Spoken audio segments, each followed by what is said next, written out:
ഇന്ന് നമ്മൾ എത്തിയിട്ടുള്ളത് കോട്ടക്കൽ കുറുകത്താണിയിലുള്ള അബ്ദുൽ മജീദിന്റെ വീട്ടിലാട്ടാ. ഇവിടെ വന്നു കഴിഞ്ഞിട്ടുണ്ടെങ്കിൽ നമുക്ക് ഇൻക്യുബേറ്റർ കാണാൻ പറ്റും. 6 തരത്തിലുള്ള ഇൻക്യുബേറ്ററുകൾ കാര്യങ്ങളാണ് ഇവിടെ ഉള്ളത്. ഇതാണ് 60 കോഴിമുട്ട വെക്കുന്ന മാനുവൽ ഇൻക്യുബേറ്റർ. ഇത് താറാവാണെങ്കിൽ എത്ര രൂപ പോകും? താറാവ് ഒന്നിന് ഏകദേശം 50 മുട്ട വെക്കാൻ. ഇത് എന്റെ ഓട്ടോമാറ്റിക് ഇൻക്യുബേറ്റർ ആണ്. ഏകദേശം 35 കോഴിമുട്ട വരെ വെക്കാൻ പറ്റും.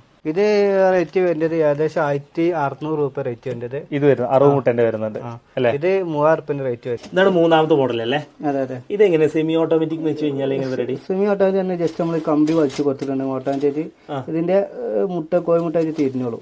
ഓക്കെ. അപ്പൊ മറ്റേതില് ഓട്ടോമാറ്റിക്കലി മോട്ടർ ഉണ്ടായിരുന്നു.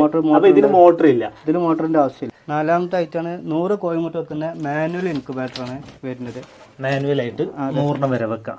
ഇത് നേരത്തെ നമ്മൾ ഫസ്റ്റ് കണ്ട ചെറുതിന്റെ നേരെ വലുത് എന്നുള്ള ആ ഒരു പ്രത്യേകത ഉള്ളതല്ലേ? നേരെ വലുതാണ്. ഇതാണ് 65 കോഴിമുട്ട വെക്കുന്ന സെമി ഓട്ടോമാറ്റിക് ഇൻക്യുബേറ്റർ. ഇതാണ് 60 കോഴിമുട്ട വെക്കുന്ന ഓട്ടോമാറ്റിക് ഇൻക്യുബേറ്റർ അല്ലേ? ഇതിന്റെ പ്രൈസ് റേഞ്ച് എങ്ങനെ വരുന്നത്? ഇതിന് റേറ്റ് വരുന്നത് 3600 ആണ്. 1 വർഷം ഗ്യാരണ്ടി ഉണ്ടാവും. സെമി ഓട്ടോമാറ്റിക് റേറ്റ് വരുന്നത് 2300. പിന്നെ മാനുവൽ ഇൻക്യുബേറ്റർ 100 വെക്കുന്നത് 2000. ഓട്ടോമാറ്റിക് ഉണ്ട് 35 കോഴിമുട്ട വെക്കേണ്ടത് 3000 റേറ്റ് വരുന്നത്. പിന്നെ സെമി ഓട്ടോമാറ്റിക് ഉണ്ട് 40 കോഴിമുട്ട വെക്കുന്നത്. അത് റേറ്റ് വരുന്നത് 1800.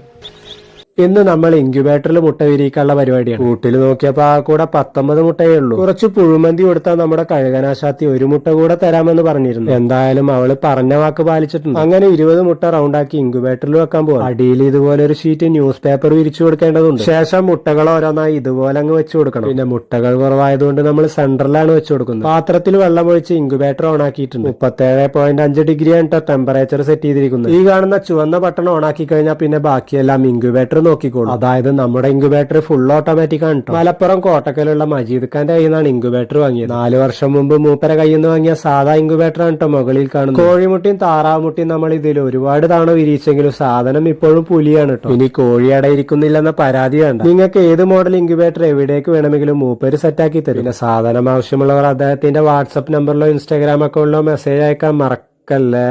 കുറച്ചു ദിവസം മുമ്പ് നമ്മൾ ഏതാണ്ട് ഒരു 20ഓളം മുട്ടകൾ ഇൻക്യുബേറ്ററിൽ വിരിയിക്കാൻ വെച്ചിരുന്നു. അതിന്റെ റിസൾട്ട് എന്തായെന്ന് നോക്കാം. 20 ദിവസത്തിന് ശേഷം നമ്മുടെ ഇൻക്യുബേറ്റർ തുറന്നു നോക്കിയപ്പോ കണ്ട കാഴ്ച, രാവിലെ കോഴിക്കുഞ്ഞിന്റെ കരച്ചിൽ കേട്ട് നോക്കിയപ്പോ ഒരെണ്ണം വിരിഞ്ഞതായി കണ്ടു. ഏതാണ്ട് 1 മണിക്കൂർ കൂടെ കഴിഞ്ഞ് നോക്കിയപ്പോ രണ്ടാമത്തെ കുഞ്ഞ് വിരിഞ്ഞിട്ടുണ്ട്. സമയം അങ്ങനെ മുന്നോട്ട് നീങ്ങിക്കൊണ്ടേയിരുന്നു. ഇതിനിടയ്ക്ക് നമ്മുടെ ഇൻക്യുബേറ്ററിനുള്ളിലെ മുട്ടകളും വിരിഞ്ഞും കൊണ്ടേയിരുന്നു. പിന്നെ വൈകുന്നേരമായപ്പോഴേക്കും 20ൽ 13 മുട്ടകളും വിരിഞ്ഞിട്ടുണ്ട്. ഇനി വിരിയാനുള്ള മുട്ടകൾക്കുള്ളിൽ നിന്നും നമ്മുടെ കോഴിക്കുഞ്ഞുങ്ങൾ പുറത്തേക്ക് ഇറങ്ങാനുള്ള തയ്യാറെടുപ്പിലാണ്. എന്തായാലും നമ്മുടെ മജീദ് ഖാന്റെ ഇൻക്യുബേറ്റർ സംഭവം സൂപ്പറാണ്. റിസൾട്ട് നോക്കിയിട്ട് സാധനം വാങ്ങാന്ന് പറഞ്ഞ ചങ്ങായിമാരെല്ലാം ചാടി കയറി ഓർഡർ ചെയ്തോളൂ. പിന്നെ കഴിഞ്ഞ വീഡിയോയിൽ നമ്മുടെ കഴുകനാശാത്തി കയ്യിലേക്ക് മുട്ടയിട്ടത് എഡിറ്റിംഗ് ആണെന്ന് കുറച്ച്